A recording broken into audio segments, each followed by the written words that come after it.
Bienvenidos a un nuevo episodio de su segmento El Pastor Responde. El día de hoy tenemos el honor y el privilegio de contar con la presencia del Pastor Joel Lizardo. Joel, bienvenido.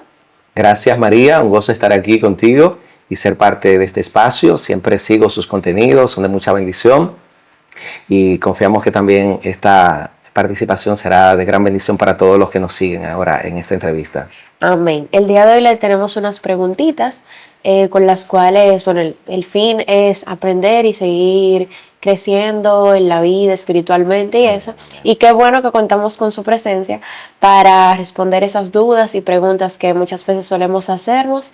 Y nada, ¿qué usted dice si empezamos de una vez?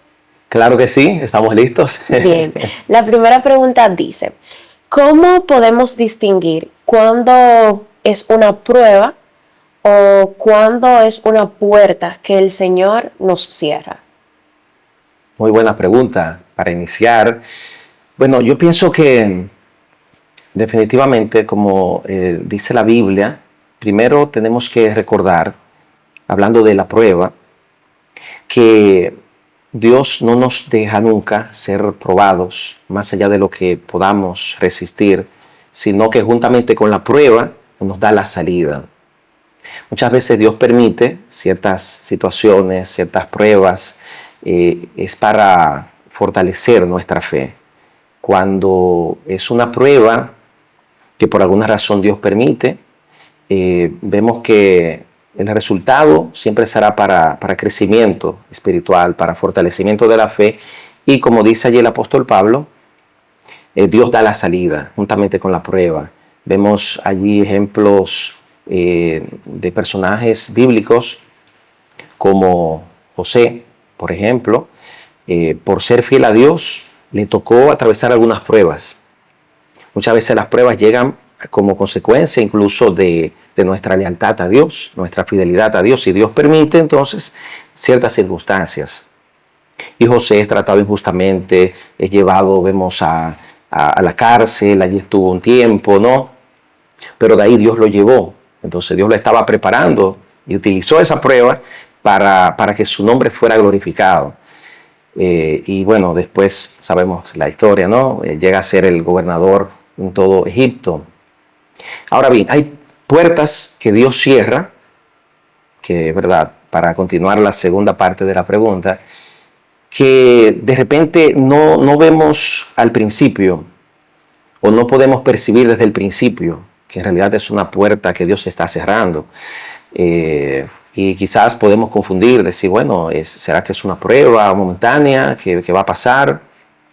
Pero a veces hay puertas que Dios cierra, como por ejemplo, me llega a la mente ahora el caso de Pablo y sus compañeros de misión, que aparece en el relato histórico de Hechos 16, cuando ellos estaban predicando el Evangelio y Dios no les permitió que ellos llegaran a Misia, a Bitinia y otras ciudades, ahí en esa región de lo que antes era Asia Menor, y eran puertas que Dios estaba cerrando, y que ellos decían quizá, bueno, Señor, pero ¿por qué? Queremos predicar en esas ciudades, pero Dios cerraba esas puertas porque Dios quería que ellos fueran a otros lugares, y fue cuando ellos llegaron a Macedonia y a Filipos, la ciudad de Filipos. Entonces, cuando una puerta se cierra, es porque Dios tiene otra mejor.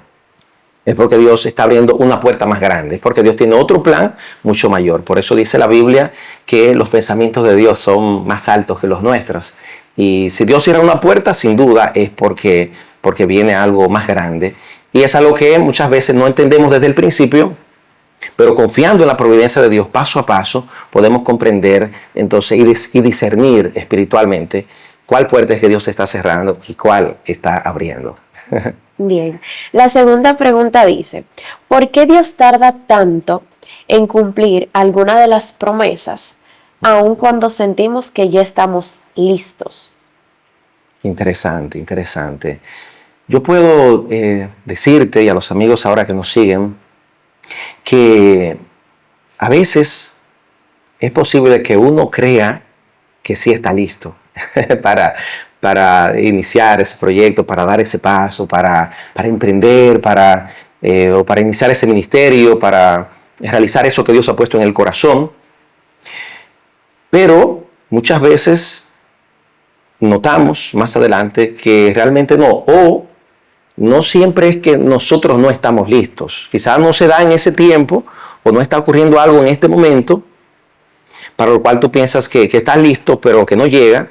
No siempre es que no estamos listos. Muchas veces es que eso que Dios tiene para nosotros no está listo. A veces es que eso que Dios ha preparado todavía no está listo completamente. O sea, que está en proceso, ¿no? Y que Dios está completando para que cuando llegue, entonces la bendición sea completa, como Él la tiene planificada en su soberanía.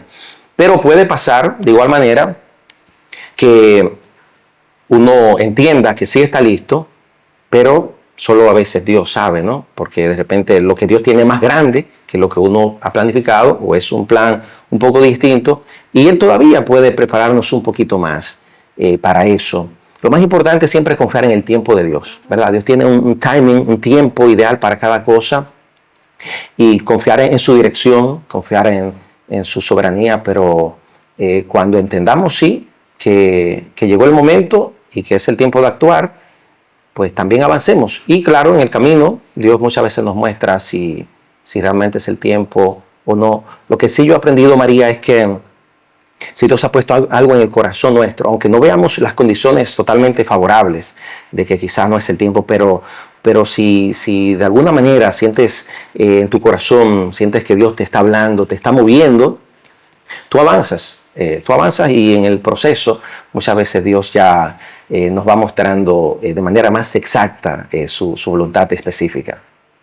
Y partiendo ahí mismo de la segunda pregunta, nace Sí. la tercera. Uh-huh. ¿Cómo confiar en Dios cuando las circunstancias contradicen lo que Él prometió? Wow, bueno, estas preguntas están realmente muy significativas para bendición de todos nosotros, ¿no? Y también acá entra mucho, tiene que ver mucho la confianza en Dios. Hay una declaración de la Biblia que es bueno recordar, está en Proverbios capítulo 3, versículo 5 en adelante. Nos dice allí, confía en Jehová y no en tu propio entendimiento, no en tu propia capacidad, prudencia. Reconócelo en todos tus caminos y Él enderezará tus sendas, tus veredas. A veces es un poco difícil confiar cuando de repente no está sucediendo como planificaste, como pensaste, y se está tardando más tiempo o hubo un cambio de dirección, pero lo primero es confianza en Dios. Hay un caso en la Biblia que también recuerdo ahora, cuando eso sucedió justamente después de aquel gran milagro de Jesús. Sé que podemos recordar esa historia, cuando Cristo multiplicó los panes y los peces, que hizo ese gran milagro, alimentó 5,000 hombres, sin contar las mujeres y los niños, sobraron 12 canastas llenas de panes. Inmediatamente luego de eso, Jesús le dice a los discípulos, crucen al otro lado. Tomaban la embarcación, cruzaban allí por el mar de Galilea o el lago de Genesaret, y mientras iban hacia allá, por orden del mismo Cristo, es interesante ver que se levantó una tormenta en el lago, en el mar. Y entonces me imagino yo a los discípulos cuestionando, quizás preguntándose por qué, si Jesús nos mandó a que cruzáramos hacia este lado donde vamos, en el camino nos toca enfrentar esta tormenta, esta situación difícil acá, vientos huracanados y bueno, ellos podían decir, pero Jesús sabía que esto iba a pasar, ¿por qué nos envía para acá? Y bueno, es ahí en esa historia cuando vemos que Cristo a la cuarta vigilia de la noche se acerca a los discípulos caminando sobre el agua y entra luego a la barca y vuelve la calma. Así que Cristo estaba haciendo algo, ¿no? Estaba preparando a los discípulos, dándoles una lección y tenía un propósito mayor, ¿no? Muchas veces Dios nos envía a una misión, nos envía a un propósito, a que avancemos en una dirección por una ruta específica, y de repente lo que nos está ocurriendo no es como pensamos, es un poco, o está saliendo más difícil tal vez, y uno puede preguntarse, Señor, ¿por qué? Si estoy haciendo tu voluntad, ¿por qué me llega esto? ¿Por qué sucede de esta manera? Pero tenemos que confiar. Si Dios permite una tormenta mientras vamos en su voluntad, es porque Él o nos está preparando para que confiemos más en Él, para fortalecer nuestro carácter, o Él está utilizando ese escenario para glorificar su nombre y hacer un milagro en nuestras vidas. Pero siempre el camino trazado por Dios será el mejor, aunque no entendamos. Siempre será lo mejor seguir su voluntad, seguir su plan trazado para nuestra vida, aunque no comprendamos al 100%, pero seguir confiando en Dios, porque su camino, su propósito siempre es para bien, siempre es para bendición. Amén. Usted menciona confiar y es Sí. precisamente basada en esa palabra la pregunta que sigue. Y es, ¿qué diferencia hay entre una persona que solo cree y una persona que realmente confía en Dios? Ok. Bueno, podemos decir que bíblicamente hablando, se supone, ¿no? Lo ideal es que creer también sea confianza, sea sinónimo, ¿no? Esa palabra allí. Pero claro, en nuestro contexto puede haber cierta diferencia, ¿no? Porque a veces alguien puede decir, no, yo creo, pero en realidad quizás es una creencia superficial, ¿verdad? Es algo ahí solo momentáneo o no es una creencia muy arraigada. Todo el mundo dice, no, yo creo en Dios. Exactamente. Todo el mundo sí. cree en Dios. Ciertamente. Entonces, en nuestra vida, como hijos de Dios, como seguidores de Cristo, debe manifestarse esa creencia que llega al punto de esa confianza plena, esa creencia bien arraigada, porque nuestra confianza está en Dios, en su palabra, en sus promesas. Confiar en Dios aunque no entendamos, confiar en Dios aunque no veamos todo lo que viene en lo adelante, pero saber que Él está guiando en su voluntad, que Él está guiando en su propósito. Yo pienso que la confianza en Dios se va desarrollando y se basa primero en creer en su palabra y en creer en sus promesas, en depender plenamente de lo que Él ha dicho en su palabra, saber que Él hará lo que Él ha dicho, que Él cumplirá cada una de sus promesas. Ahora, en nuestra historia con Dios, lo digo por experiencia propia, en nuestro caminar con Dios, esa confianza se va desarrollando.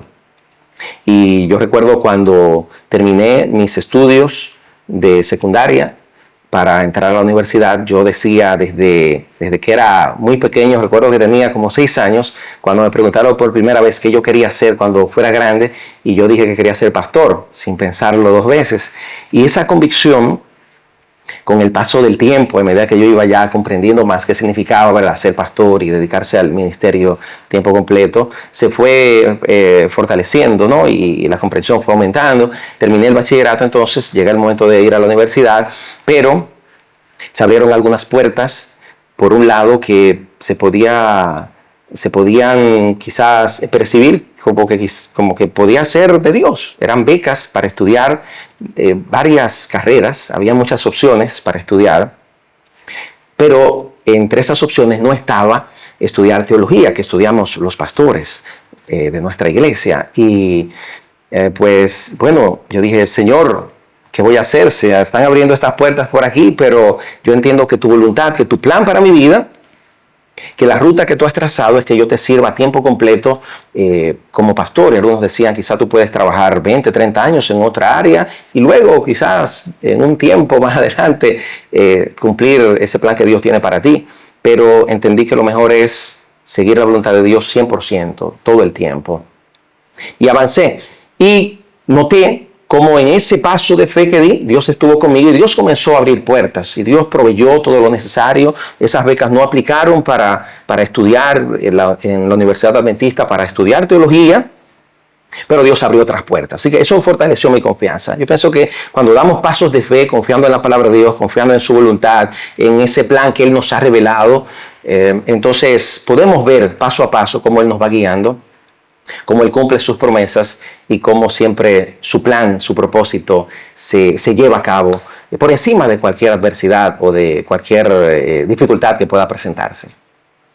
Bien, la siguiente pregunta es, ¿disfrutar la vida te aleja de Dios o también es parte de su voluntad? Claro que es parte de la voluntad, siempre y cuando se disfrute la vida en el marco de lo que Dios ha preparado para nosotros. Como dice allí en Eclesiastés el sabio Salomón, alégrate en tu juventud, disfruta, pero ten en cuenta que sobre cada cosa Dios te va a juzgar. O sea, tenemos que disfrutar dentro de lo que es correcto, dentro de lo que son los parámetros que Dios ha establecido. De hecho, esa es la única manera de disfrutar verdaderamente la vida. Fuera de ahí, gozar la vida, entre comillas, o disfrutar la vida fuera de la voluntad de Dios, al final se va a traducir, María, ¿verdad? Y queridos jóvenes que nos ven ahora, se traduce al final en amargura, en una decepción, en una tragedia, en una mala experiencia, ¿no? Por eso Cristo dice, yo he venido para que tengan vida y la tengan en abundancia. Así que el plan de Dios es que disfrutemos la vida. Y hay personas que creen, por ahí tal vez hay corrientes en el mundo que tratan de que pensemos que un joven cristiano, que un joven de la iglesia o que vivir en Cristo no es disfrutar la vida, que siempre tenemos que estar con la cara seria, ¿verdad? Y que todo es dolor, sufrimiento. No, no, no. El verdadero gozo está en Cristo Jesús. Y ahí está la grandeza que el Hijo de Dios, que cuando caminamos en la voluntad de Dios, aunque no entendamos todo, nos gozamos en Dios en todo momento, disfrutamos la vida plenamente, vivimos con completos en Cristo, con esa plenitud que solo Él puede dar. Así que la mejor manera, si queremos disfrutar la vida, es en Cristo Jesús y siguiendo su voluntad, siguiendo su palabra. Amén. Pastor, me ha tocado escuchar personas que dicen que sienten que cuando ellos oran, Dios no los escucha. Y esta pregunta precisamente habla de eso. Sí. Dios escucha a quien solo lo busca cuando todo en su vida va mal, o incluso a esas personas que lo hacen cuando todo va bien. Por supuesto, Dios escucha a cada oración, aun cuando algún amigo posiblemente que nos está ahora mirando a través de este contenido, quizá piense, pero si todo me está saliendo mal, ¿en realidad Dios me está escuchando? Bueno, a veces nosotros creemos que todo nos está saliendo mal. Mira el caso de Job, que una noticia tras otra, todas estaban negativas, pero aún así todo era controlado por Dios. O sea, Dios puso un límite al enemigo de hasta dónde podía llegar, ¿verdad? Con esas pruebas, tentando a Job y con esos ataques. Y vimos al final cómo Dios multiplicó lo que Job tenía y le devolvió, ¿verdad? Al doble lo que anteriormente había tenido. Entonces, puede ser que tú sientas que todo te está saliendo mal, pero si tienes la seguridad de que tu vida está en las manos de Dios, sigue confiando. Pero claro, sigue clamando a Dios. Dios no se ha olvidado de ti. Dios no te ha abandonado, te tiene grabado en sus manos. Pero también es un momento para evaluar, ¿no? Para evaluar, analizar, meditar en nuestros caminos, cómo está mi conexión con Dios, cómo están mis decisiones, los pasos que estoy dando, están en la voluntad de Dios, y cualquier reajuste que haya que hacer, cualquier medida que haya que tomar, decisión que haya que tomar para estar plenamente seguros que estamos en la voluntad de Dios, también es un buen momento. Pero si todo está fluyendo bien, ¿verdad? Si sientes que todo va avanzando bien conforme a lo planeado, pues también gloria a Dios. Pero de igual manera, aún en las victorias, siempre es un buen momento para analizar, para confirmar, para evaluar, para dar gracias a Dios y para asegurarnos también que estamos en la voluntad de Dios. En todo momento, en abundancia, como decía Pablo, o en escasez, en salud, en enfermedad, en todo momento. Dar gracias a Dios y confiar en Él y, por supuesto, estar siempre constantes en la oración. Amén. Que así sea. Amén. La siguiente pregunta nos dice: ¿por qué muchas veces, y esto pasa con mucha frecuencia, sentimos que la paz de Dios llega justo después de perder algo que nosotros creíamos que era indispensable? Wow, tremendo. Sabes que precisamente he hablado con jóvenes y hace poco tiempo se me acercó un joven de una de mis iglesias que me dijo eso: pastor, había algo que yo tenía, se refería a un trabajo en ese momento. Y yo sentía que me estaba yendo bien, que allí era que Dios quería que yo estuviera, pero de repente tuve que cambiar de trabajo. Y él notó cómo a partir de ahí su comunión con Dios creció mucho más. Porque habían, parece, algunas cosas en ese ambiente donde estaba que no le estaban favoreciendo. Y bueno, Dios abrió otra puerta, ahora está laborando en otra área y está emprendiendo un nuevo proyecto. Muchas veces Dios nos quita algo o permite que perdamos algo para nuestro bien también, porque Dios sabe todo lo que nos conviene, todo al final coopera para bien para los que amamos a Dios. Entonces, Dios sabe lo que necesitamos, ¿sí o no? ¿Sí? Él sabe lo que tú necesitas y Él sabe también lo que tú no necesitas y lo que yo no necesito. Entonces, si hay algo que no necesitamos, Dios de alguna manera obrará y tenemos que orar así también, Señor, si es tu voluntad, que yo pueda tener esto, que yo lo reciba, pero que también todo lo que no sea conforme a tu plan pueda ser eliminado, pueda ser deshecho, pueda quitarse de allí, ¿no? Y que todo sea para bien. Entonces, Dios sabe, lo más importante, como decíamos ya en preguntas anteriores, es confiar, porque Dios conoce lo que necesitamos, lo que es para nuestro bien, lo que nos conviene, pero sabe también lo que no te conviene, si un trabajo, si un proyecto, un emprendimiento, una relación, ¿verdad? Él sabe todo y siempre nos guía al triunfo y para nuestro bien. Amén. ¿Cómo podemos ver la guía del Espíritu Santo en nuestro día a día y no solo en la iglesia? O sea, ¿cómo identificar esa guía del Espíritu Santo? Excelente.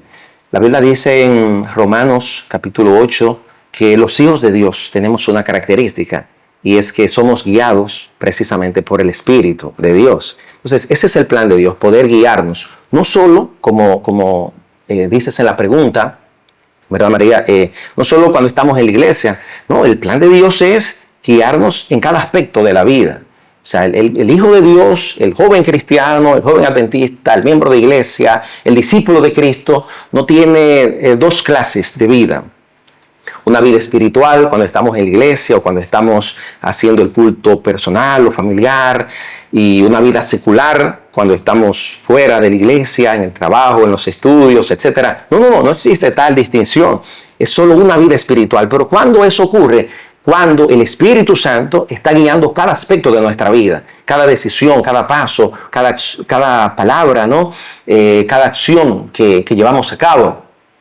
Ese es el plan de Dios, que el fruto del Espíritu se refleje en cada área de nuestra vida.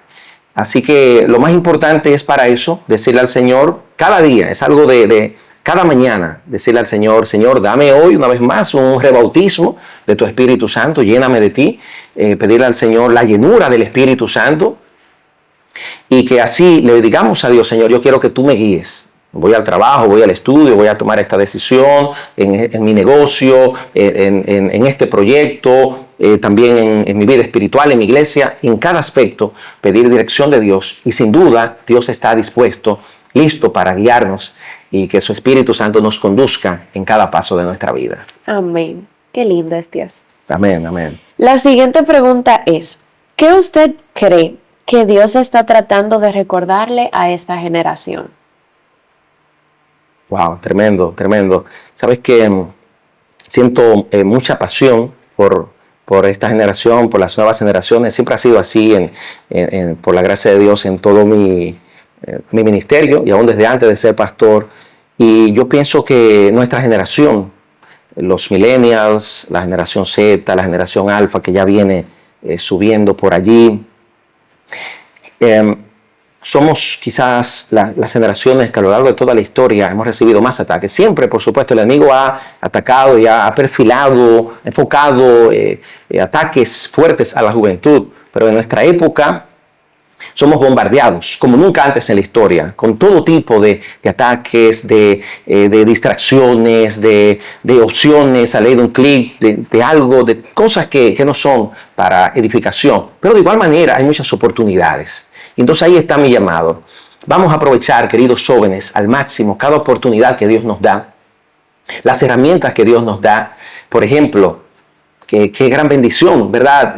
Las nuevas generaciones son las únicas generaciones de la historia también que son y somos, voy a incluirme, aunque yo soy millennial, pero algunos de los millennials podemos también catalogarnos como nativos digitales, casi ya, ¿no? Así que los nativos digitales, qué gran bendición tenemos, por ejemplo, ¿no? De utilizar esas herramientas para producir contenido de bendición. O sea, no solo absorber las tendencias virales por ahí, de lo que está en las redes, no, pero nosotros producir, como están haciendo ustedes, y quiero felicitarles como ministerio JM Studios, ¿verdad? Ministries. Felicidades por el gran trabajo que están haciendo. A esto estamos llamados, a aprovechar cada herramienta que Dios nos da para llevar su palabra, porque estamos llamados a ser la generación, y esto no podemos olvidar. No podemos olvidar esto. Somos la generación, tenemos que mantener ese sentir, esa pasión, esa llama de que debemos terminar de proclamar el Evangelio a todo el mundo en mi generación, o sea, en nuestra generación, para que Cristo venga por segunda vez. O sea, vivir con esa inminencia del regreso de Cristo y saber que estamos acá para cumplir una misión, aprovechando cada espacio, cada herramienta, cada habilidad, cada don, cada talento para servir al Señor, para marcar una diferencia, para ser la sal de la tierra, la luz del mundo, ser las manos y los pies de Jesús. Así que adelante, mi amada generación, vamos juntos a cumplir esa misión que Dios nos ha dado y sobre todo poniendo a Cristo en primer lugar, en comunión con Él y mirando siempre a Cristo Jesús. Amén. La siguiente pregunta es, ¿cómo podemos fortalecer esa fe que ha sido quebrantada, aun cuando hay deseo de fortalecerla? Tremendo. O sea, ¿qué puedo yo hacer? Me pasó esto, estoy flaqueando, pero quiero fortalecer mi fe. Tengo ese deseo de hacerlo. Sí. Lo primero es que debemos ir a Jesús, así con sinceridad, como estamos. Si te sientes débil, si sientes que tu fe se ha ido apagando, ve al Señor Jesús y ábrele tu corazón. Dile al Señor cómo te sientes, cómo está tu fe, todo lo que te ha pasado, tus dudas. O sea, ábrele tu corazón al Señor con confianza, que Él es tu amigo. Y entonces, entrando en esa comunión con Cristo, ir a su presencia, aunque tengas muchas preguntas, aunque no entiendas todo, pero reconectarnos con Jesús a través de la oración, a través de la Biblia, a través de su palabra. ¿Sí? Y comenzar hoy mismo, porque cuando hay momentos así, el riesgo es que el tiempo siga pasando y entonces comienza ese frío, ¿verdad?, espiritual, comienza a crecer. Mientras más tiempo pasa, es más difícil volver a reconectar con Cristo. Así que ahora mismo, con tus dudas, acércate a Jesús. Dile al Señor como aquel personaje que aparece en los evangelios, que llevó sus hijos, llevó su hijo que estaba con una situación de posesión a los discípulos y ellos no pudieron y el hombre dijo, Señor, creo, porque Jesús le había preguntado, si crees, todo es posible, verás la gloria de Dios. Y él dijo, Señor, creo, pero ayúdame en mi incredulidad. O sea, él está siendo vulnerable, mostrando su debilidad en la fe. Señor, creo un poquito todavía, pero ayúdame en mi incredulidad. Entonces, aunque tengas preguntas, aunque tengas dudas, ve a Jesús. Ve a Jesús con confianza. Él estará allí no para cuestionarte. Jesús estará allí no para condenarte. Él estará allí no para poner una barrera. No, Él estará allí para recibirte y ayudarte, acompañarte en ese proceso de las dudas, porque eso es parte de la vida cristiana. Todos pasamos momentos así en la vida espiritual, momentos de duda, momentos en los que la fe es probada, en los que la fe se tambalea, ¿no? Pero ahí estará Jesús acompañándonos paso a paso para poder atravesar, ¿verdad?, esos momentos y que luego entonces la fe salga purificada como oro y fortalecida. Amén. ¿Cómo podemos reconocer la voz de Dios sin confundirla con emociones o presiones externas? Lo primero, para reconocer la voz de Dios, sin duda, es que siempre el mensaje que Dios te envía estará acorde con su voluntad revelada en su palabra, o sea, en la Biblia. Nunca, ¿verdad? Dios, porque Dios no es hombre para que mienta, ni hijo de hombre para que se arrepienta. Dios no cambia, es el mismo Cristo ayer, hoy, por los siglos. Así que todo lo que el Señor nos revela siempre irá de acuerdo a su palabra, a la voluntad expresa, ¿verdad?, en la revelación del Señor, de su palabra y en la vida de Cristo, ¿verdad? Así que eso es lo primero, ponernos ese filtro. Bueno, entiendo que Dios me está hablando y esto va de esta manera, pero ¿está de acuerdo a la Biblia? ¿Está de acuerdo a su palabra? Las emociones no son pecaminosas, porque Dios fue que nos creó así, con emociones. Así que si una palabra, si un mensaje que viene de Dios te produce esa emoción, ¿verdad? De entusiasmo, de gozo, y sientes que tu corazón se estremece por la voluntad de Dios, ¿verdad? Y llega ese elemento emocional, está bien, siempre y cuando sea esa emoción conforme a la voluntad de Dios, conforme a su palabra y guiada por el Espíritu Santo. Ahora, si solo es una emoción, pero no está ligada, no está conectada a la palabra de Dios, a la voluntad de Dios, o contradice algo que Dios ya ha expresado, entonces ya ahí podemos, ¿verdad?, discernir cuándo es saludable esa emoción y cuándo no, y entonces actuar en consecuencia. Así es. Sí. Identificar sobre todo también Ujú. el que no conoce a Dios, es imposible escuchar su voz. Entonces eso es muy importante. Recuerdo la entrevista que le hice al pastor Hermes y él comentaba también algo similar y yo le decía que esa parte era muy importante porque ¿cómo puedo yo identificar la voz de alguien que no conozco? Muy importante. Entonces eso es muy importante. Definitivamente. La siguiente pregunta, ya estamos terminando, pastor, es ¿cómo no perder la sensibilidad espiritual en un mundo tan acelerado y tan corrompido también? Definitivamente. Era lo que usted mencionaba. Sí, sí, y puede llegar al punto, claro, que uno ya dé por sentado lo espiritual o se mezcle con lo sagrado, con lo común, y puede eso sí llegar a ocurrir, de que se pierda la sensibilidad espiritual en el mundo, ¿verdad?, en el contexto que vivimos. Así que primero recordar que no podemos permitir, ¿no?, que lo sagrado se vuelva común. Entonces, por eso ese tiempo de comunión con Dios debe ser especial, debe hacer esa cita con Dios especial, desconectarnos, ¿verdad?, de todo lo que nos pueda distraer y entonces llegar allí a la presencia de Dios, a escuchar su voz, a orar, a estudiar la Biblia, cuando nos congregamos en la iglesia, estar, ¿verdad?, concentrados en lo espiritual, en escuchar su voz, en estar conectados con Cristo Jesús. Y de igual manera, para mantener esa sensibilidad espiritual, pedir siempre la dirección del Espíritu Santo, decir, Señor, yo quiero escuchar tu voz, y poder así, como tú decías también anteriormente, momentos antes, poder discernir cuándo es la voz de Dios. Y para eso hay que conocer cada vez más a Dios, ¿verdad? Y escuchar su voz, poder ser amigo de Dios, tener esa comunión íntima con Dios, como es su voluntad. Y entonces así afinar siempre el oído para poder discernir la voz de Dios, poder recibir la dirección del Espíritu Santo y tener esa sensibilidad. No permitir que el corazón se endurezca, porque eso puede pasar, ¿verdad? Cuando la conciencia, la Biblia habla de una conciencia cauterizada, es cuando cerramos nuestro corazón, nuestra voluntad, nuestra mente, a escuchar la voz de Dios, a dejarnos guiar por el Espíritu Santo, a escuchar el llamado del Espíritu Santo. La conciencia, que Dios también nos puede hablar a través de la conciencia, se va cauterizando la conciencia. Así que es importante eso, estar alerta a la voz de Dios, tener esa sensibilidad para escuchar, pero también para actuar conforme a su voluntad, para que siempre así estemos en sintonía con el cielo. Así es. Ya por último, pastor, la pregunta que siempre hacemos a todos los pastores y nuestros invitados al final de la entrevista es, Aquí, a ver. si el día de hoy tuvieras la oportunidad de ver a Jesús, ¿cuál sería esa pregunta que usted le haría? Wow, una pregunta, ¿verdad?, para meditar y analizar.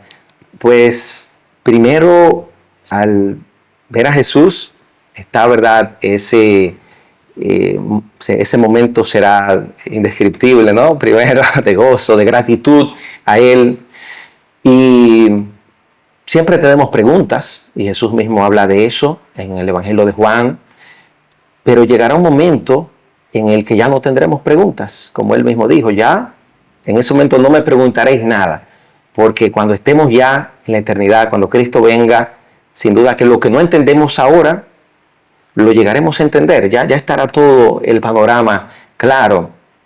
Así que en realidad pienso que ya no habrán preguntas, todo estará, ¿verdad?, allí totalmente conforme, sí, a lo que Él ha dicho en su palabra. Así que solo será gratitud, gozo, ¿verdad?, y recibir allí la glorificación por la vida eterna que Él nos ha dado. Amén. Muchas gracias, pastor, por aceptar nuestra invitación y acompañarnos el día de hoy. Para nosotros un placer inmenso que usted haya sacado su valioso tiempo para poder compartir con nosotros. Y a ti que nos ves a través de nuestras redes, no olvides suscribirte al canal, compartir la bendición, no te quedes con ella, porque recuerda que lo que es de bendición para ti también puede ser de bendición para los tuyos. Que Dios te bendiga.